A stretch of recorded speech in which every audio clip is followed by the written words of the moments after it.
কয়েকদিন আগেই এরকম এক অস্বস্তিকর পরিস্থিতির সম্মুখীন হয়েছিলেন অভিনেত্রী অহনা কুমার। ছবি তোলার সময় এক অনুরাগী তার কোমরে জড়িয়ে ধরেছিলেন।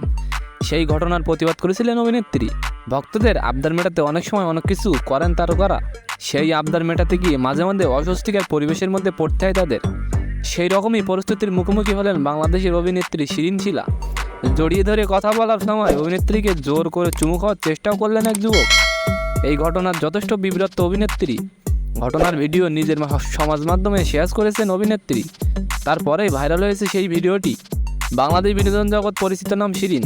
সোমবার ঢাকার ধামরাই একটি ছবি শুটিংয়ের সেটে এই ঘটনার সম্মুখীন হন অভিনেত্রী। বাংলাদেশের সংবাদ মাধ্যম ঢাকা ট্রিবিউনকে শিরিনা বলেন, নতুন ছবির শুটিং স্পটে একটি ছেলে আমাকে দেখে এগিয়ে এসে কথা বলতে চায়। আমিও তাকে কাছে ডেকে কথা বলতে শুরু করি। তখনই সে আমাকে জড়িয়ে ধরে। আমিও ব্যাপারটা স্বাভাবিকভাবেই নিয়েছি, কিন্তু বিদায় নিয়ে চলে আসতে চাইলেও আমাকে বলে কখনো গাড়িতে চড়েনি, তাই আজকে আমার সঙ্গে গাড়িতে উঠবে।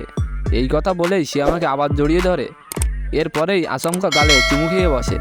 এই ঘটনায় হতম্বর হয়ে যায়। সেটের লোকেরা ছেলেটিকে সরিয়ে দিলে আমি গাড়িতে উঠে পড়ি। তো এমন নতুন নতুন ভাইরাল সংবাদ পেতে অবশ্যই আমাদের চ্যানেলটিকে সাবস্ক্রাইব করে রাখবেন। ধন্যবাদ।